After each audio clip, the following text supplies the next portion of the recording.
Hi, everyone, and welcome back to another episode of Big Small Talk with George, me, George Kavassilas, the host.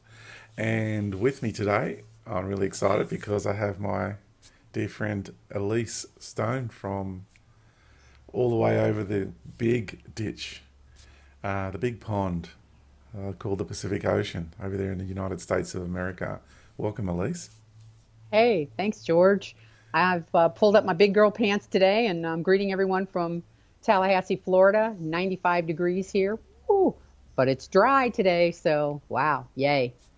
Yeah, Yeah, lovely. Good on you. yeah. I'm excited about heading over to your neck of the woods. Not exactly Florida, but the Yep. United States of America. That's coming up soon, so I'm very excited about that. And I will definitely be there. I'm going to fly across country, and I'm not a good flyer, but I'm coming. Yeah, I really appreciate the effort you're making, and there's a lot of people who are making a big effort to be there. I think it's feels like it's about the gathering as well.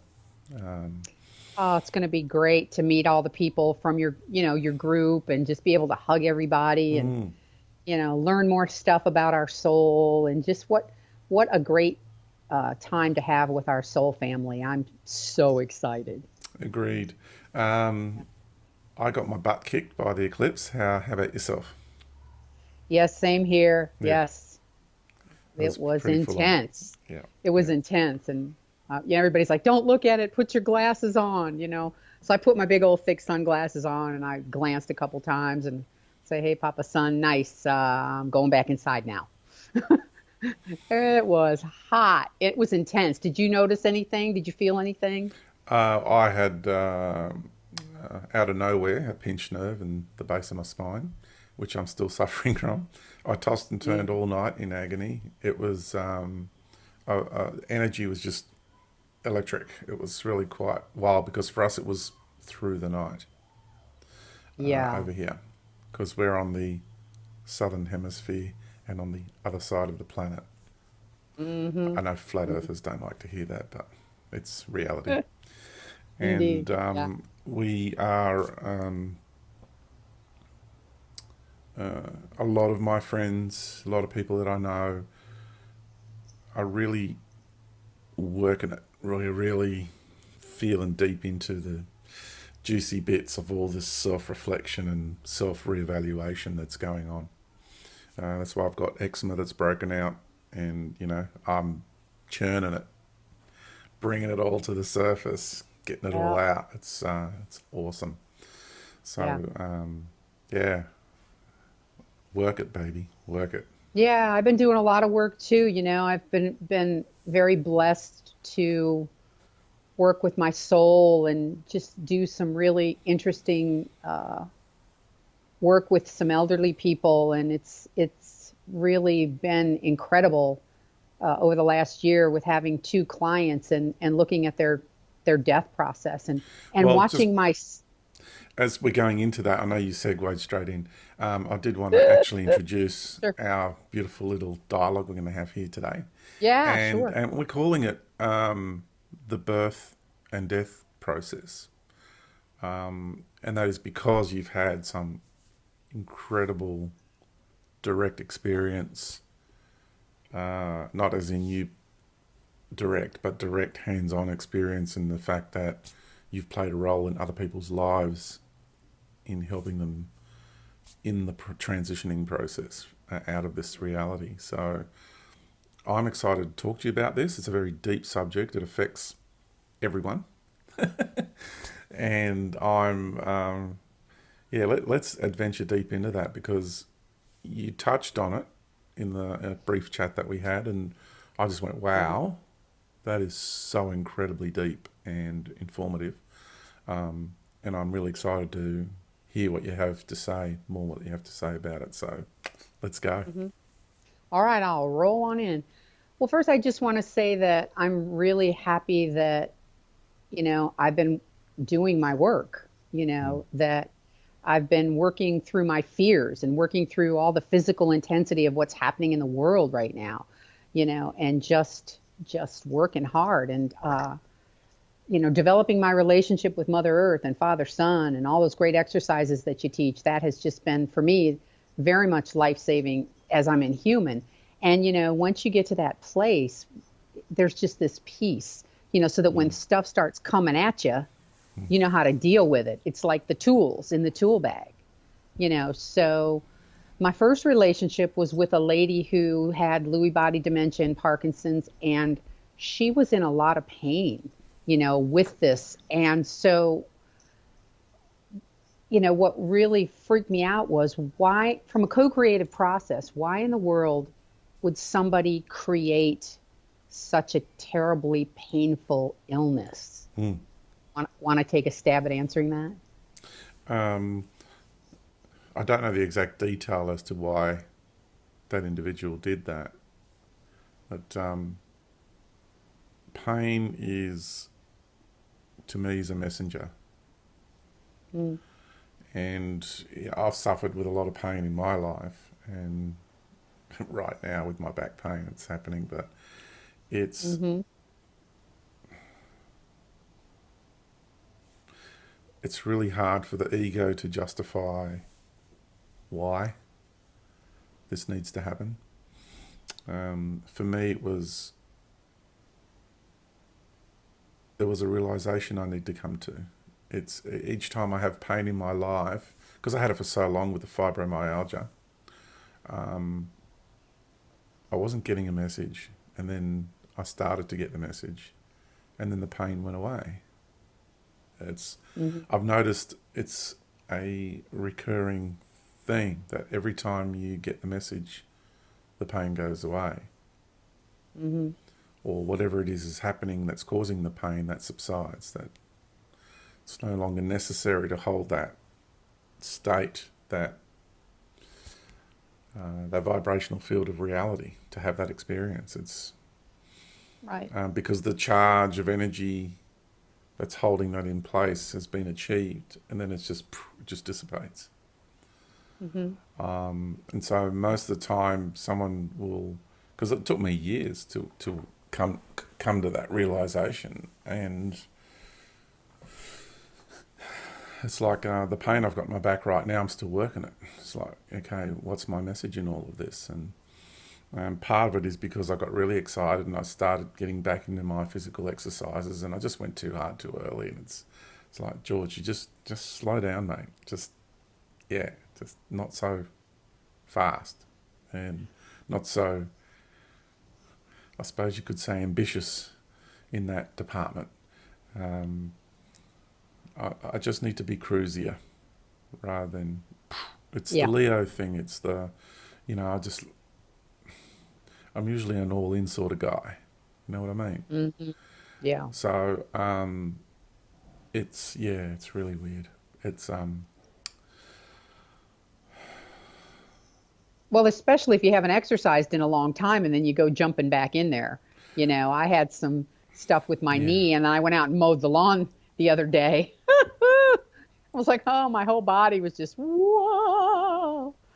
So, but it was nice being out there, on our body. It was great. yeah, So, because it's like part of me that knows I know I can do this. It's like, what's going on? Why? And part of it also is the frustration of being held in bondage for so long. mm-hmm. So when somebody has a terminal pain issue, things can turn around. It's rare that it does because not many people can actually dig deep into the whys or the reasoning or the purpose. And I find that it's because the belief systems that we carry have an impact on the way we process our experiences. And most people are still so in rigid belief systems that it's hard for them to get out of that, so then they can approach the pain and the experience in a different manner. You're totally correct. And this woman was a conventional Christian. And, not only was I watching her with her pain and trying to help her manage it and coming from my heart to her heart and really trying to get into her soul, while she's experiencing this pain, and sending her love from my heart and just trying to assist, as much as I could. And then there was the interference that was coming in with it, all the negative energies that were popping in, having a feeding frenzy with her, you know, and woo, trying to get rid, it's funny because when I look at that case and then I look at the case that I had now, that case was 7 months, this case was 3.5, 4 months, and the difference because I've grown, Yeah. so with her, getting back to her, oh man, those energies, those little bottom feeders were all over the place, and I was reacting, and I was getting pissed, and so there were some things that I didn't do very correctly, and but there was still an ability after a while to have them move out. It just seemed it was much harder to work at it, and I was talking to them and just like, you need to get out of here, and kind of, not really understanding like I do now what their role is. Everybody's got a role, you know. But she had went through the most painful process when she was dying. She didn't remember anybody but me. Wow. And I literally held on to her, the last few days. And I kept telling her, okay, it's okay. You can go. You can go. And I'm like, where the hell am I sending her? So where do we go? Where do we go when we die? And how does interference, you know, wh- maybe you can answer that. Where are we going when we leave our body? And how are we being manipulated as we're going? So for me personally, my focus is my soul. If I was to transition now, I would just be home to my soul. And in the knowing of my soul being beyond spirit and beyond consciousness. Yeah. Again, the Hmm. aspect of me that's one with the universal creator. So that is my focus in this life as to where I want to go after in that transition process. So if there was a tunnel of light, I wouldn't go there. If there's a relative, a loved one that turns up, I wouldn't go there. If there's a deity that turns up, I wouldn't go there. Just focusing, going inward and home to my soul. Because that's the part of me that's one with the universal creator. And it's the Right. grandest aspect of my beingness in this universe. Yeah. Like I said, I agree. beyond spirit and beyond consciousness. Right. That's That's us. that's the part of Yeah. me I call soul. Yeah. I'm totally on board with that. But what about somebody like who I had, like that client who, came from this conventional Christian background? I was struggling myself, like, well, how am I going to get her there? What am I going to do? Well, How am I going to, maybe it's not your responsibility. yeah, maybe. So what I do, Yeah. because I just had that experience with my mum, and she was on the edge, Mm, mm-hmm. and it was really awful at one stage because there was an entity that jumped in her body at the hospital, and he was an asshole, and he was rude, and it was a he, and I could see, my mum's persona changed completely. Her hands were doing all weird stuff, and the nurse would turn up and she'd go all wide-eyed and pull all these weird facial expressions, and it was just so obvious. So telepathically, I connected with it, and I went, I'm onto you, you fucker. I said, and I Mm-hmm. projected some pretty serious energy at it because you do tend to be a bit more full on when it's your own mother. Yeah. And mum turned around, looked at me, and just sat quiet like that. Just went like busted, totally busted. I outed it. Uh, And then when there was a quiet moment and mum was just kind of like snoozing, I put my hand on her heart soul essence and I activated her guardian light. And I invoked that in her. And that entity left and she was at peace from that moment on. Um, and there was no more interference. And then what I also did was I said to a higher self, you just focus on where you need to go, which is in your highest good and your highest truth, and is your natural soul's your journey through this universe. Because as much as I want mum to go home to where I want to go, it's kind of like we naturally do that. We want people to do what we're doing and go where we're going. I needed, oh, excuse me about that. I needed to get into that space of unconditional love and set my mother free to be who she needs to be in this universe and go where she needs to go in the universe and not interfere with her journey. Yeah. And that was a really challenging thing to do, to let someone go on the deepest levels and fabric of life as you know it. Mm-hmm.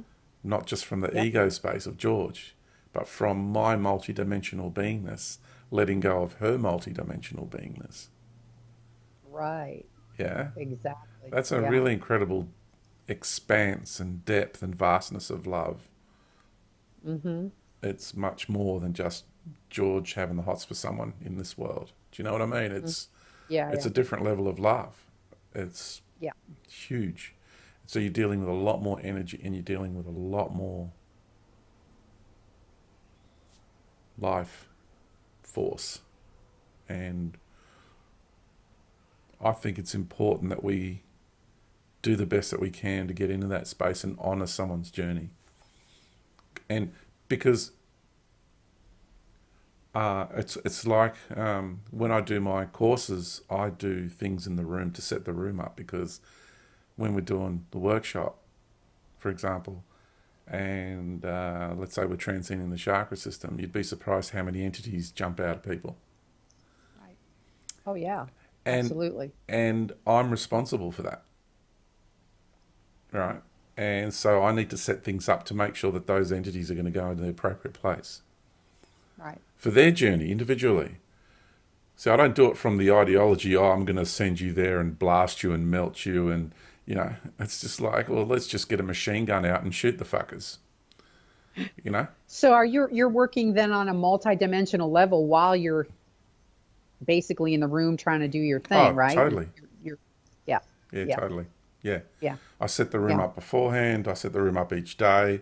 I even work the room as I'm talking, and I'm Mm-hmm. dealing with energies because entities are jumping out of people and all sorts of stuff's going on.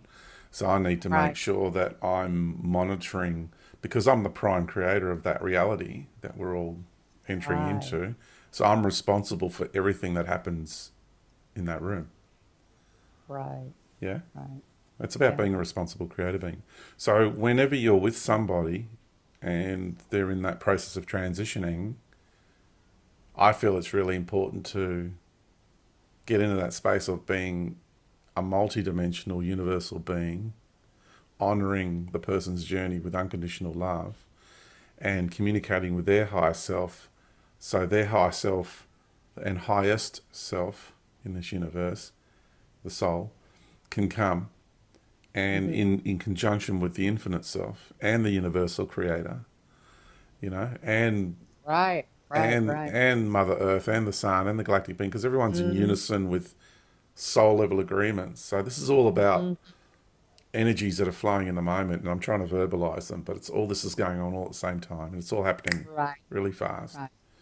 Yep. And it's Yep. about honoring all of that simultaneously. Sure.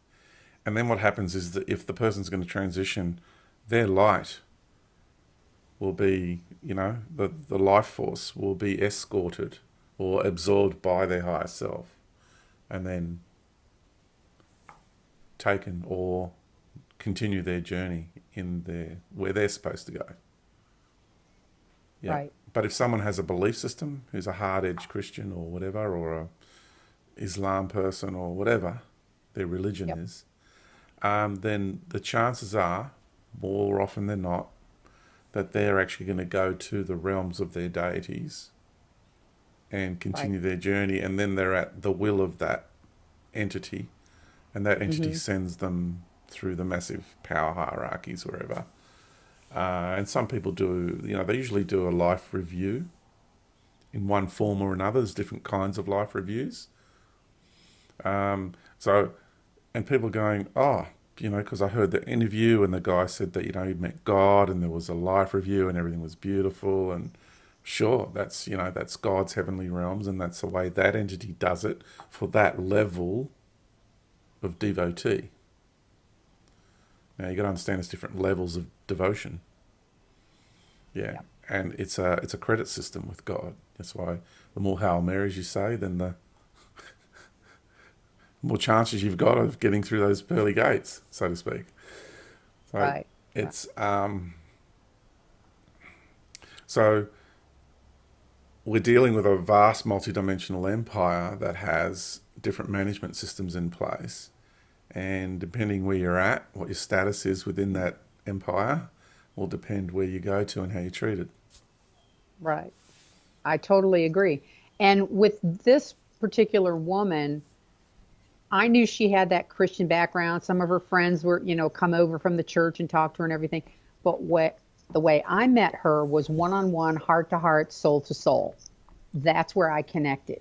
And she had a lot of fear, but I was able to, again, work with her multidimensionally. As you're saying it now, I'm realizing, wow, I didn't even realize how I was so connected and working with her, that even in her pain, uh, but what was really crazy about the story was that the last few days, her son took the overnights and hung out with her. Oh wow! And the more morphine we gave her, the more she was flipping out. And she just had an adverse reaction to all the meds, pretty much. When you say Uh, flipping out, what do you mean by that? yeah. She, it magnified the pain, the morphine, and it just had her zoning out, and and she was moaning and screaming and moaning, and this went on for days. And so the son, it just really freaked him out, like the next day when I came in, he goes, I don't know how she made it another night. And then she continued with me, and then I got in there and I kind of wrapped my arms all around her and just kept sending her the love, and I was able to calm her down. And they were like, how are you doing this? But it was that heart to soul love that I was giving her, and just kept telling her I love her, and that it was okay for her to go. And I was just like, wherever she's going, I hope that it's her journey. I can't interfere in that, but I can send her the most love from my heart. And so the day of the death happening, it was getting close, and I could read the signals. And one of her sons was not there, but there was a bunch of people in the room. And the son took me out in the hallway, and he said, it's getting close. And I said, yeah, I know. And we called in, and she just was in so much pain and agony right up until 15 minutes before she went. And then I noticed the breathing changing and the color changing, and I prepared the family. And afterwards, he was just devastated, and he wound up taking his own life a couple of days later.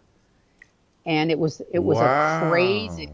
yeah, it was. And now here's the hit. This is a guy who was so involved in his Christianity that he was a missionary. He actually met his wife on mission somewhere, and was all about the Lord, quoting the Bible up all on his Facebook page, and go to cross the bridge, mom, and we'll be waiting for you there. And he had a lot of problems. He had fallen a lot and hit his head, and he was on a lot of medication, and he was very dizzy. So I knew he had some problems. But here's the weird part. This is the weird part. After a client goes, when hospice comes in and brings all the medication, they want you to destroy it in the end. So they made it my job to do that. And I said, that's fine. I'll take care of it. And I was sitting outside on the porch, crushing it with the hammer, and getting all that. And we were going to put it in my kitty litter because I have cats, right? Well, when I went to look for the morphine bottle that day, this was on a Thursday, right? The day after she passed. I noticed, because I was the last one that gave her the morphine, and I noticed that this much morphine, was gone in the bottle. Wow. And I was like, and I knew immediately, my soul's like, he took it. And so I'm like, oh, great. Yeah, well, I'm just going to just walk to this husband and say, your son took the morphine, right? I didn't say anything. I just kind of went into my heart and soul, and I connected, and almost like, what do I do? What do I do? I just remain calm, and I'm out there banging with the hammer, killing all the pills off. And then a couple minutes went by, and I said, well, it's my responsibility to inform, the husband without, being defensive or accusatory or anything. And so I walked out there to him, and the son was actually in the back bedroom writing his mother's eulogy, right? And I walked up to the husband, and I said, Paul, there's some morphine missing. And he looked at me and he goes, do you think Chris took it? I was like, and he went back there And he goes, Chris, do you know where the morphine is? You know, and Chris is like, no, no, not at all. And he didn't, like most people, if you were, accusing them of like, they would be freaking out. He was just very calm and very went right back to it. Right. So I got all, I picked up all the stuff and ready to go home. And I said to him, well, tomorrow's my day. I'm going to take tomorrow off. Because they had me working part time, till I found other work, which was awesome. And so I took the stuff and I'm getting ready to walk out the door. And he comes back with a bottle, a half a bottle, and he hands it to me. And he says, oh, yeah, I forgot about it. Here it is. I forgot that it was with my other stuff or whatever. So, and I looked at it and there was still some missing, but I took it, put it in a kitty litter. And the next morning, around 12 noon, I had slept in. I get a phone call from the husband, and he says, I have the police here right now. I went in to wake Chris up, and he's dead. I can't wake him up. So, and the guy was a businessman, and he was a Christian, and I was just like, where was this guy? I don't know if just not, seeing his mother like that. But I truly believe in my heart, I just know in my heart that he took it and he mixed it with all these other medications. And because he didn't want to feel the pain because he couldn't cope with his mama dying. I knew it. I knew that. And they confiscated his laptop. The police came in. The blessing and all of that drama was I wasn't there. I was so grateful that not that I didn't love the family and care for them. It's just that how that co-creation process works, was like I made a decision on some other level, that I did not want to be there.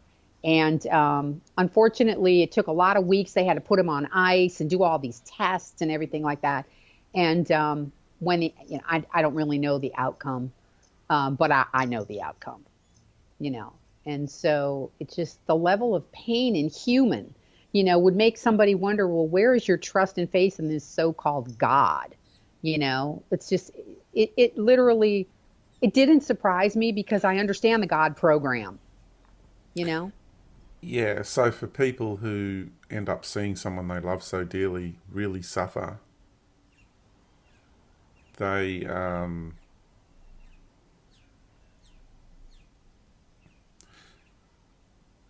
they have a problem with the answers given by the priestly caste of, well, God works in mysterious ways, Mm-hmm. you know, Uh-huh. Yeah. Yeah. or um, she must have done something bad somewhere else to be punished this way by God. It's like God is punishing a person. Or the other one is she's suffering as Christ did. Yeah. So, as He wanted to Jesus be did. there with her. He wanted to be there with her. I know that in my heart. He just wanted to be there with her, wherever there was in their process. He just he just felt like he needed to protect her and be there with her. That's what I get. I don't know if you get anything off of that, but he was only 49 years old, So I think it's a you number know. of factors. I think you nailed it when you said he couldn't handle the pain. I think also he questioned everything, his belief systems and everything, after seeing his mother suffer so much for so long. Mm, Uh, mm, and seeing someone you love so dearly suffer in that way, wasn't it that bad for me this time around, but I was seeing my mum suffer. I've seen it. I've mm, experienced myself suffering really badly. Um, and I've seen other people suffer really badly from some of my experiences that I've had. mhm. it's it's awful, the stuff that goes on in life. And to me, the only thing to me that makes sense is that I created this experience and for a reason. And I wanted to have it. My And this being and the wanted to have it. And, and the ego goes, why? It makes no sense at all. But when you do uh, go through that internal process of cultivating the wisdom and understanding the reasoning and the purpose behind it, then uh, it is an amazing process of alchemy that takes place. And I've done that with lots of painful experiences that I've had in my life, and I've had many. And to me, it works. It makes sense, and I'm at peace with that. And you know, I've got pain right now, but it's okay, and I haven't taken anything for it. I'm just working with it. You know, that's why I'm a bit. That pain humbles you. You'll notice I'm a bit melancholy today. I'm a bit subdued, but Hmm. it's it's a great leveler as well in this world. Hmm. So there's obviously something going on inside of us, which then, you know, we're not listening, we're not getting it. And so that person probably had a lifetime of trying to work something out, yeah, on one level, and it wasn't getting worked out. And then it had to happen this way right at the end for Hmm. that person to get it, to get what they need to get on the level of the cosmic ego now. You know, there's different layers. And from the soul level, everything is done. The future's already happened. It's all written. But from that level of the multidimensional cosmic drama, all these different layers, um, there's still the tangibility of the reality and the maneuvering of experiences. Yeah, it's not hard set. So you can come in with a particular intention in this world and you want to achieve something. And if you're not getting the message, then circumstances are going to happen to try and get your attention to say, hey, you know, you're not getting it. So now we're going to do this, see if you can get it. And it's your greater being doing it in a co-creative process with others around you. And that is what makes sense to me because that's what I've personally experienced. And I've implemented that into my life and it works. Hmm. Absolutely. Same here. I've had a lot of pain in my physical body, and uh, I think I'm so much better able to manage it at this point in time because I no longer fear it. Mm. I'm understanding it on some, I think sometimes on levels that I don't even realize, but like I just go in and I experience and I go, okay, what's the lesson? That's me. That's what, what's the lesson here? Yeah. What's going on? Oh, okay.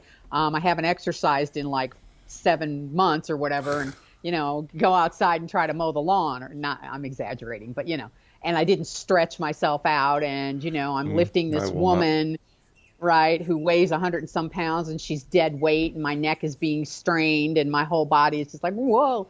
So, like at night, I just do this process, and sometimes when I'm on Mother Earth and I'm on her body and whatever, I'm like, thank you. And I'm just joyful and I'm going to work through this pain and I'm just going to get that lawn mowed. I'm going to get the weeds pulled and it helps, And then when I'm in bed, I just go inside my body and I play around in there, Mm. and I'm like, oh, neck, hey, ooh, hey, you're really hurting.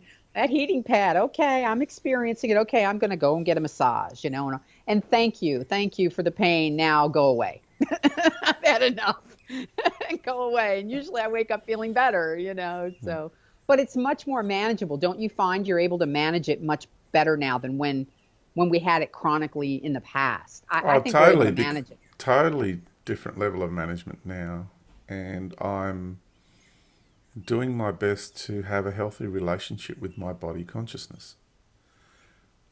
People, we don't tend to realize that the body has its own identity, separate from the ego. Mm-hmm. And the way I explain that is you don't think about making your heart pump. You don't think about all the little microorganisms breaking down the food in your gut. You don't think about making the liver function properly, or the kidneys, or all those organs, everything, the blood. Um, you don't think about it. Your body just does it. And some people go, oh, it's a subconscious level. And you can explain it that way, but it's not enough. It's too general.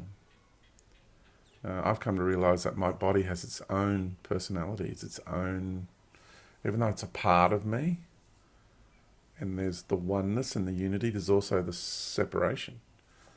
And the proof Hmm. is that I'm not consciously thinking about making my heart pump or making myself breathe or, you know, consciously managing the trillions of microorganisms in my gut so I can break down all the food and I'm not consciously thinking about that. It's just my body's doing that. So there's another level of consciousness here that's managing all that.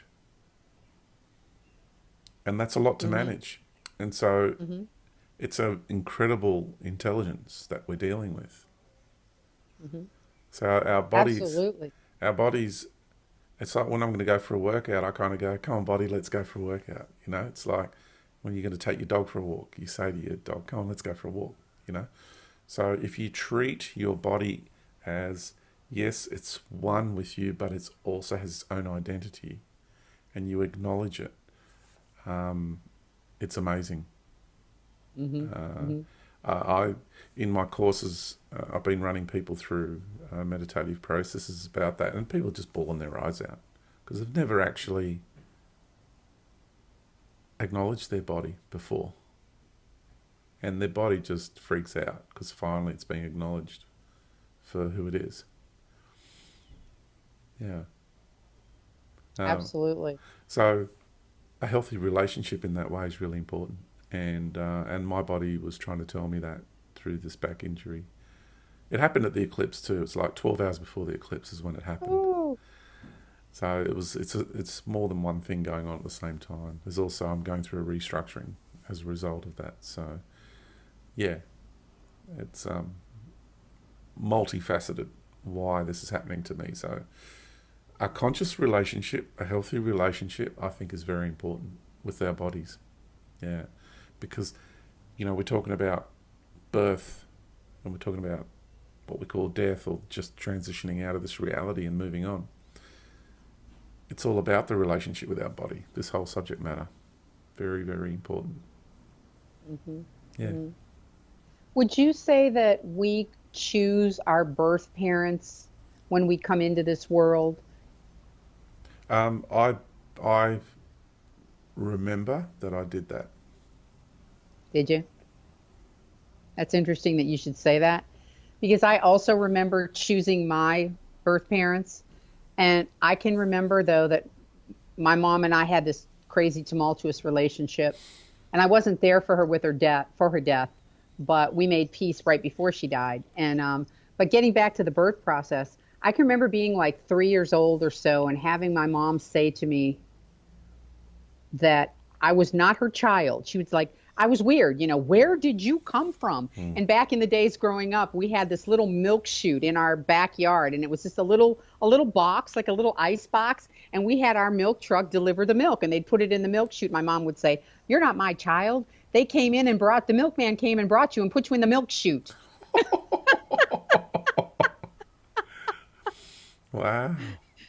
And as I did this work and did the journey, I came to find out that my mom and I had offed each other in past lives. We had this, I was her daughter, I was her mother, I was her sister. We had the same lovers. I killed one of her lovers, she killed one of my lovers. We had a badass many past life relationship. And so we had a tumultuous relationship in this life. It was a love, hate, love kind of thing. My whole entire life. She made my life really difficult. And I was the only girl, I have to say. But with the boys, she spoiled the shit out of them. And she just made my life a living hell, pretty much. Wow. So isn't it interesting in the end? But, we also, talking about birth and death and everything, in between all of that, I had our whole family side had clairvoyance. I believe we all have it. We can all have that intuitive thing. It just has to be developed or nurtured. But Mm. with me, it wasn't nurtured because I started predicting deaths in my family when I was about 7 or 8 years old, Wow. and it would come in the focus of a dream. Mm-hmm. And one of my relatives was very ill. He was 17, 18 when he passed away from leukemia, and I'll never forget it because that night I went to bed And oh yeah, okay. I told Mama it was a dream, but it was a vision. I saw it, and I got up the next day and I said, Mama, Junior's going to die today. And sure enough, she got the call. You know, and it Wow. happened with it happened with my grandfather, and it happened with another aunt.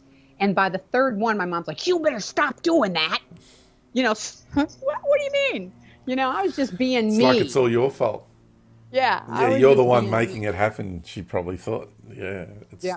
But what was interesting is during her transition period, um, every year when I lived in New Jersey, she would come down, and every other year she would stay there so she could be with the family up there and the grandkids. So she had just gone through a battle of cancer, and she was walking real slow and moving real slow. And I noticed some things about her, and we were starting to mend our fences. And I remember she sat down with me. She said, "I'm going home early. I'm cutting out the vacation. I'm going home early because I know I'm going to die." And I was like, whoa. And I knew it too, but that human part of me, that ego part of me was just like, you're not going to die. You're an ornery, feisty old lady. You're smoking cigarettes and drinking coffee and cussing like a sailor. You got a lot of life left in you. She goes, no, I'm going to die. And I'll never forget it. She laid her head in my lap, wow. and I was just stroking her hair. And that was the closest we'd ever been my whole entire life. She looked up at me and she said, I'm so sorry I treated you so bad. She said, I really fucked up. She said, I made it really hard on you, and I shouldn't have. And I Oh, want you to forgive me. And then she told me the story of her father who appeared to her after he died, and nobody would believe her. wow. And so we've had that clairvoyant thing in the family. And she tried to tell people, and they said that she was out of her mind. And so what I said to her was, I said, Mom, if there's ever a way when you're over there, you Mm, would come back and visit mm, me. So mm, I'm co-creating, mm, right? mm, mm. Would you be able to do that? And she goes, oh, absolutely. So she left Christmas early and went home. And 3 months later, she left in December. In January, she was diagnosed with bone cancer. And after the 13th radiation treatment, she passed. Right. But here's the crazy part. So I could not bring myself to see her, first of all, in that process like that. I Mm, knew mm, that I couldn't be there with her, that I made that co creative decision to not see her like that. And I knew it was going to cause some shit with my brothers, but I also conveniently created a patient to take care of who had gone through like 15 caregivers, but he loved me. And he had just broken his hip. And I just could not leave this guy, yep. right? Yep. But what happened was she was waiting for me. Mm, And I knew she was waiting for me. And mm. my brother said, she's waiting for you. And I said, I'll take care of it. So that particular night, and she was close and she suffered so much. I mean, they had her tied to the bed rails, and all the morphine they were pumping in her, she could still feel the pain. This is the level of pain that this woman went through, right? Pounding on the rails. But Wow. anyway, I went in and I lit a candle. And again, this was before I was really on my spiritual journey like I am now, but I was dialed in a little bit. And I went in and I connected with her. And I actually went into that hospital room where she was. I time traveled, went in there, and I held her hand and I told her, I said, it's okay, you can leave. Right. And I had lit this yellow candle, and I was just thinking about her and sending her love. And about 5 minutes before 6 in the morning, the candle blew out. And 5 minutes later, my brother called me and told me she was dead. Wow. Do, do, do, do, do, do, That's do, good. do, do, Yeah. do. Yeah. Yeah, That's awesome. yeah. And she came Wow. to me, and I mourned. Oh, was I riddled with guilt? You want to talk about guilt in human and your ego suffering. I Mm, hid out for a year because I was so ashamed that I couldn't bring myself to see her. mm. I was just devastated. Lived off the inheritance money, couldn't work, just hung out with my dog, you know. And but a year had gone by, and I had mourned and mourned and mourned. And I'll never forget, I was driving in my car, and I was just like, pretty close to the year of her death anniversary. And I was just like, I really miss you. I want to see you. I just wish I could see you and put my arms around you. And I'll never forget it. I was in Atlantic City, and I was stopped at a red light, and I looked up, and it was like a cloudy day, right? But I looked up, and the clouds were all funny. And I looked up, and there was my mother's face In the and my whole clouds. body in the clouds. She was right there. I could see her face and I could feel her all around me. And the light turned and I'm bawling my eyes out. I couldn't even see. People are tooting their horns. I had to like pull over to the side of the road and just have that moment with her. And that was the first of many, many times that she has come to me. So Wow. it was an amazing experience, and it allowed me to develop my soul and my clairvoyance and my whole process.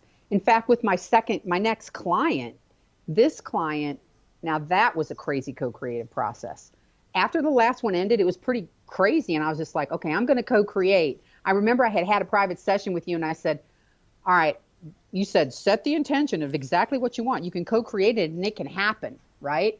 And so I set the intention, and I'm like, okay, I need da da da da da. And within 24 hours of our conversation, this lady shows up. Her daughter shows up, and we had this bond that was just absolutely amazing. And that began the journey of me working with her mom. So that was a beautiful thing, because I had spent many months cultivating my soul and my work and my, dealing with all these entities, and just like, and my main focus was just to love her from my heart and, get her to trust me and just help her in this transition. So this lady that you worked with recently, and you were caring for her on, the last days of her life. Do you feel that that was also a very big healing process for you with the issue with your mother? Good question. She showed up. Not only did my mother show up in the room, but Wow. so did my father. Oh, wow. It just went to another whole level of healing, And let me just back up a little bit, because the daughter. Now here's the weird part. I went on vacation with them in the summer and spent, my days with her 24/7. And her daughter confided to me on the drive that there's been some dark energies around her mama. And one of her nephews noticed it. Now remember, they're all conventional Christian. So for them to even be talking about this is like do do do do do do do do. And me and Kathy had that joke of the Twilight Zone, because in the Christian or conventional person, they can't even, it's mind-boggling, you Yeah, know? yeah. And so I'm telling her, well, that's nothing compared to the woo. And I started telling her some woo-woo stories, you know? So I started doing some things. I said, well, I'm going to contact her higher self, and we're going to go in there, we're going to work on it, and we're going to move some of these energies out, you know?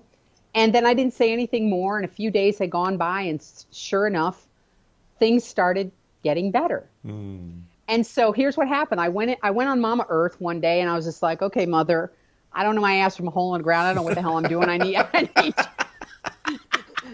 need your help. I've never heard that saying before.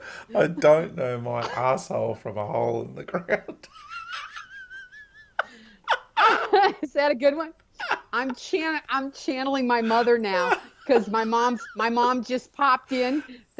My mother had the funniest sense of humor, and she passed it on to me. That was a mom.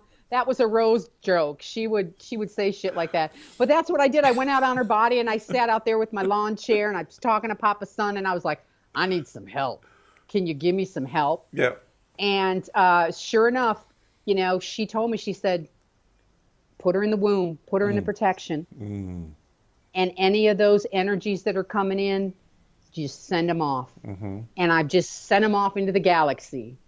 And I kept doing that with her, because she was having fears of dying, and fears. And I just went right into her heart and was telepathically doing this shit. And about 3 or 4 days later, Kathy says to me, I've noticed the house was much lighter. Did you come in when I wasn't around and do some of your woo-woo or what?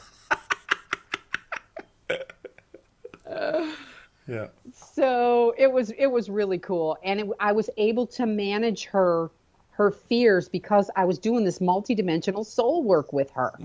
And then all of a sudden everything was going really well, and then all of a sudden she took a turn. And I truly believe that I was sent there to help her transition out quickly, so she wouldn't have the pain that my last one had. Yeah. And I was working with her on different levels. And, it just went really, really fast. And about 2 or 3 days before she went, we made a decision not to put a catheter on her. and not to give her the morphine yet. And she was at peace. She was at peace. And she was still able to do some things. And I remember sitting with her when she, really got quiet and couldn't really do very much. And, I came in and I said to her, it's okay for you to go. I was talking to her body. I mean, Mama Earth and Papa said they were there and they were helping me. And they had changed everything about her. And she wasn't in any pain, George. She was not in any pain, and I just kept telling her that, you can go to where you need to go. And of course I started thinking about my parents, and like, where are they, and what's going on? And then boom, there was my mother in the room. And I was like, hey, cool. What's going on here? And I'm like, I hope you're where you need to be. And it was all about my mother and I being able to forgive each other from all our past karma stuff, and because I was forgiving, but my mom had not done it until that moment. And so there was this huge release. And then my dad came in, and the same thing happened. And now Della's not talking at this point, and her daughter's starting to freak out. And, it's getting close. And she says to me, I don't know what to do for her. I don't know what she wants. I want to be there and I want to hold her hand. And I said to her, tearing up, I said, you can co-create whatever you want with her. You can do it. And the nurse had come in the day before and she said, don't worry, don't feel bad if she's going to die, because she might die alone. She's probably going to die alone. I was like, we don't have to accept that, because she was freaking out about that, And so I walked back into the room and I sit down with Della. Now she's not talking to me, but I heard her say, I want Kathy to hold my hand when I leave. I want that to be the process. I'm like, oh, crikey. Now I got to go back out there and tell her that I heard it, but I didn't hear her mama speak. So I mosey on back into the where she's sitting. I go, something woo-woo just happened and I need to share it with you.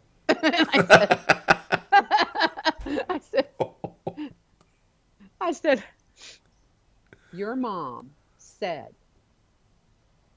if you want to be there and hold her hand, she is willing to do that. But she didn't talk to me. This was all telepathically. She goes, all right. I'm like, well, you can co-create that if you want. You want to do that? She goes, absolutely. And don't you know it happened? It happened precisely that way. How awesome is that? Oh, at least you're amazing. Yeah. It was so beautiful, George. I mean, she went through a couple of days of slight discomfort, and there were some physical things that were going on. And then and she was also able to communicate to me on a telepathic level, because she was sort of here, but she really wasn't, of like, look, I'm having some discomfort. I need some help. Yeah. And we made the decision to start giving her a little bit of morphine. Yeah. And we did. And within 2 days, she had transitioned out very peacefully. I was there with her, and I just sent her all the love from my heart, and was gone the weekend. And now here's where it gets even funnier. So I wanted to be there for the death, but I had just spent like 80 hours one week and then 50 some hours the next week. And I was tired, and I had not spent a lot of time on Mama Earth, and I was jonesing for some mama energy. And I was like, I'm going to get out and cut my lawn. I'm going to get outside. I'm going to cut my lawn. I'm going to tune into Mother Earth. And it happened to be a gorgeous day outside. It was beautiful because we've had a lot of hot, humid weather. It was perfectly dry.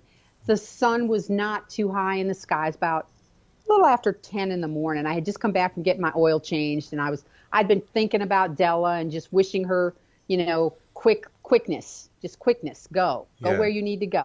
Yeah. And I started up the lawnmower and I started mowing my lawn, and about 5 minutes into it, this wind starts coming around me.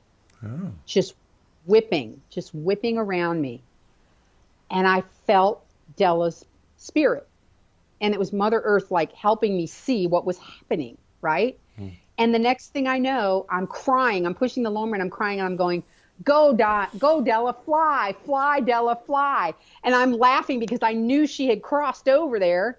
And I'm crying and I'm laughing at the same time, because I knew that Mother had given me this gift of being there, even though I wasn't there.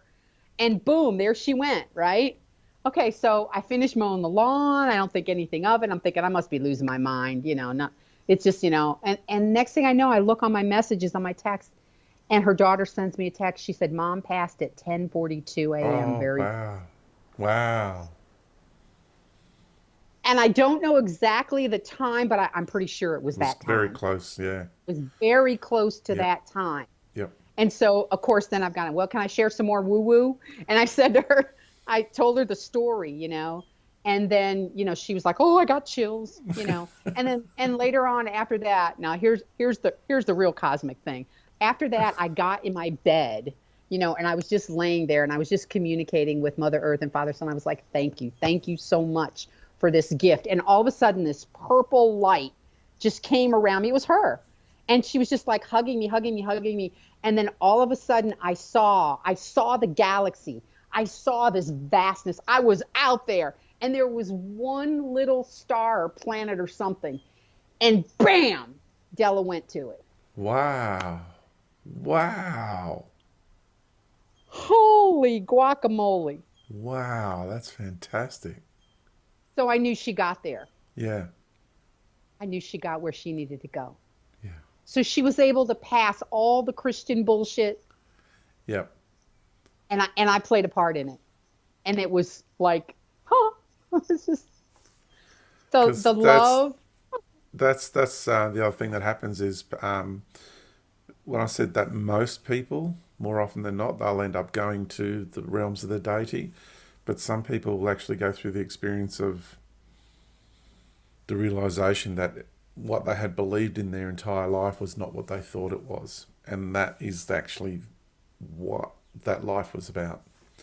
Going there, becoming a devotee, giving all their power away, to an energy Yeah. that is misleading them, and then right at the very end, boom, they work it out, and it's a really good lesson in understanding from the inside of a belief system of how these things work. And so obviously the spirit came to this world to have the soul came to this world to have a an incarnation experience through that process. Excuse me. Uh-huh. I think that's absolutely fantastic. And when I think about, because all these years I've thought about, did my parents go to the right spot? I grew up in the Catholic religion. My parents were very Catholic, and when I think about how my parents appeared when all of this woo woo was going on, Yeah. and I feel like after that, that wherever they were, they are now where they're supposed to be. Yeah. And it was like a lineage. It's like I healed that whole lineage. It was Yeah. alchemy, man. It was just like Yeah. alchemy in the finest. And Yeah. it's like, I want more. I want more of that. Yeah, it's It was. amazing how we are helping to heal down through the timelines. Uh-huh. Our parents, our grandparents, right through all our ancestors. It's like a reverberation that goes back through time and is helping them to heal, to learn, to understand. It's just beautiful. Yeah, so with this, I want to ask you the question going back to the lady that had lots of pain, Hmm. and you were there helping her, and she had so much pain in her body. Um, were you there going, okay, so now I've got this happening in my life because I wasn't there for my mother, and a similar scenario, but with a different person. So you got to explore your emotions and things. Yeah. Yeah. I think, there may have been some like karmic something or other involved there, that I was, yeah, I was weak. I did not want to see my mother in that pain. And here I was experiencing this woman who I was very close to in this pain. And yet, even in all of her pain, I did not allow it to affect me. Because you know how sometimes people will take on, like the son did, take on her pain. That's what he was doing. Mm. I knew I was very focused on my work.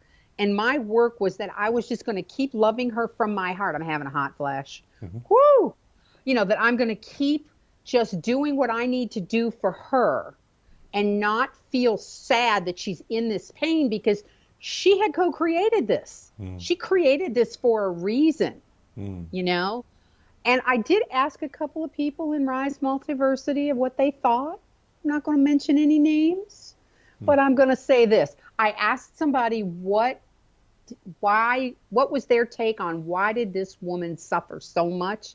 And here's what the person said. And she was a doctor, by the way. This first client was a physician. They make the worst patients Mm. ever. Mm. They're the worst, you know. But what was said was that her lesson, her sole lesson was she needed to learn to love herself more.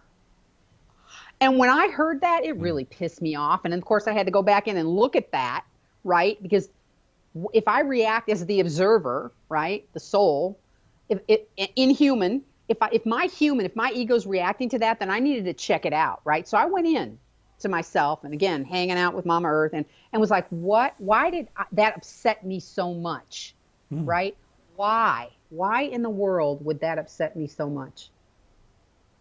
Because she was a doctor. She healed so many people. Mm-hmm. And then after a while, I looked at it, and what came to me was that was just her journey. You know, she gave it to everybody else at the expense of not caring for herself. Mm. It was a huge light bulb moment. Mm. And what it taught me is you got a body, you got to take care of it. Mm. You know, you're doing all this other stuff. You got to take, you know, you've been laxing. Now, here's one of the areas that I have to work in. When I commit to these clients, sometimes it's at the cost of my physical body. Yeah. You know, where I'm not eating right because I'm taking care of them, or I'm too tired and I'm doing this and I'm doing that and I'm taking care of my animals and I'm doing all that.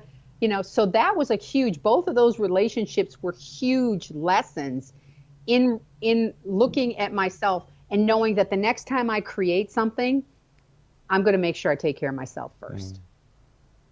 Better than I am now. I mean, I'm doing good, you know, but I'm going to have to plan better. I'm going to eat better. I'm doing the paleo thing again. I'm getting back into my nutritional greens again. I'm honoring my body. I'm going slow with the workouts. I don't get a pinched nerve, you know. I'm just doing everything for myself. Mm.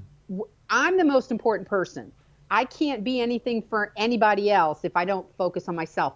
And sometimes in those relationships, I overdid it. Like, sure, I'll work 85 or 90 hours for you because we can't get anybody, and then I'm like, oh, Yeah. Yeah. so that was a huge lesson. And we had to go and we wound up having to hire other people.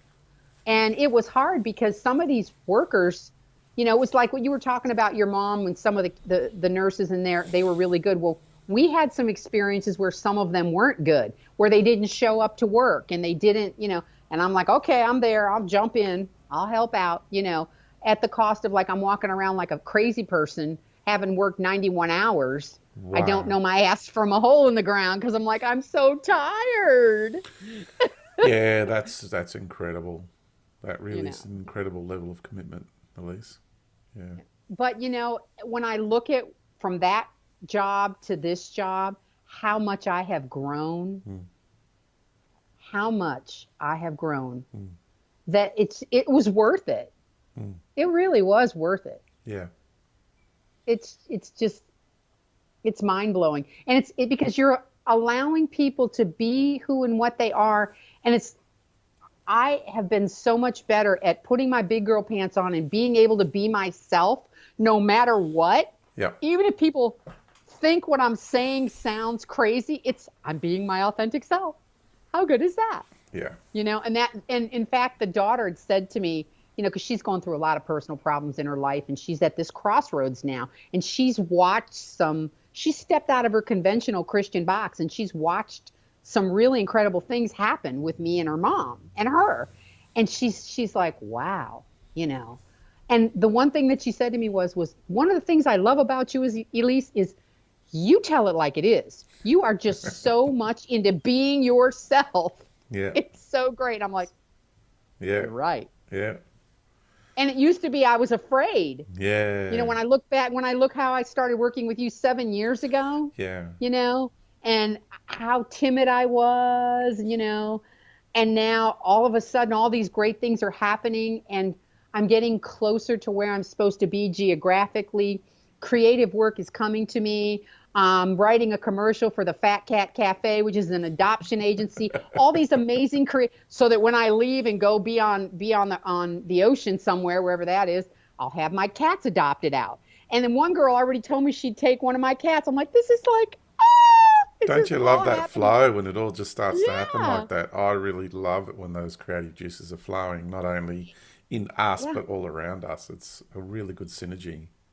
it is. It's So just how it's been happening. I wanna bring it back to the process of life in this world. So now that you've had these experiences with people transitioning out, do you have a new level of awareness, an expanded awareness now of the flow of life entering this world and leaving this world?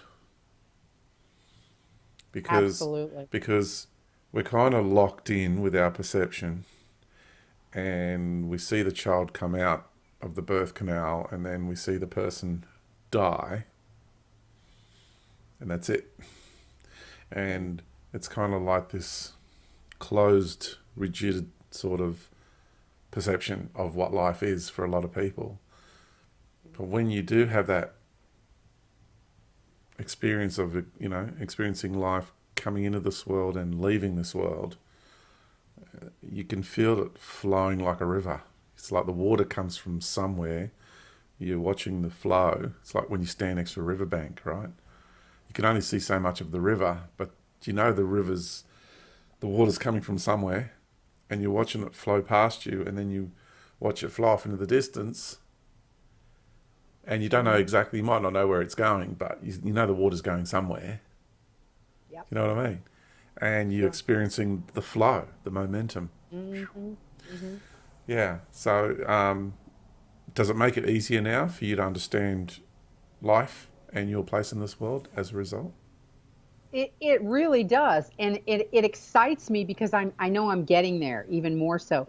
But it also makes me want to help other people wake up, And there's still the whole imposition of the matrix and these energies, Mm. and how most people are so blinded. And then we have your work, you know, and what the workshop you're getting ready to teach. I mean, I can't wait for that. That's going to be fun. I mean, seriously, it's going to be fun. It's going to be, and here's what's really interesting is that, you know, I, I have talked to certain people in my realm because I'm being myself about your work and your book and things like that. And I had a friend in massage school who, this was 7 years ago when I went to massage school, and we're still friends. She's in New Jersey and I'm here in Florida. And I've been talking about it and talking about it. And she and I have been texting. Well, last night, for some reason, in all this energy, with all this good, juicy stuff that's going on, she texts me because she actually went to my website last week and watched our other interview, and it blew her mind. Catholic, right? And so I've been talking about your book forever. And she said last night, she said, what was, I told her that we are going to get together and do another talk on birth and death. And she goes, wow, awesome. She goes, what was the name of that book again? And it just so happened. Now, 7 years, right? I told her the name of this damn book, you know? And so I just happened to have it next to me because I was looking at something, and I took a picture of it and I sent it to her, right? And she goes, I was going to say that. That's what it was. And so she texted me today. She went and ordered the book. Oh, I'm that's like, lovely. Yay! 7 7 years, years. right? Yeah, yeah, yeah. And then because I told her, I said, I don't think you can get it on Amazon or anything like that, or where I think you might have to get it from Australia or whatever. So a little while later, she texts me and she said, I loved the picture that you sent to me, Mm. and she didn't really, and I was trying to break it down and explain it to her, and it just literally blew her head off. And then she goes, well, I ordered it. She goes, but would you ask George if he would sign it for me? I was like, Well, I don't know. That might be a bit challenging damn. because it's going to get shipped out from Yeah. Michigan. Okay, that's what I said. And I said that to her, and I knew that, and I'm from Michigan. How funny is that? What I said to her was, I said, but what you could do is once you get the book, send it to me or come on out to California. Yeah, We, even we'll better. hang. You get him to sign it personally. Even better. And while we're talking, My appointment with the American consulate has been established for me to go for an in-person interview because I was granted my work visa, which is good news. And That's exciting. now I have to go through that next step and go into travel down to Sydney, drive 9 hours, and go to Whoa. an in-person interview in the final stages of the application. But it's all been passed, so it's all good. Wow, So that's I'm fantastic. really looking forward to coming over. It's going to be What exciting. is the what Because is the plane ride from Australia to California? How many hours are you going to be in a plane? I think it's about 15 hours, Wow. 14, 14, 15, I think. Yeah. What was Dallas? Dallas was 15. So probably about 13 to LA, Yeah. Sydney to LA. I think it's 13.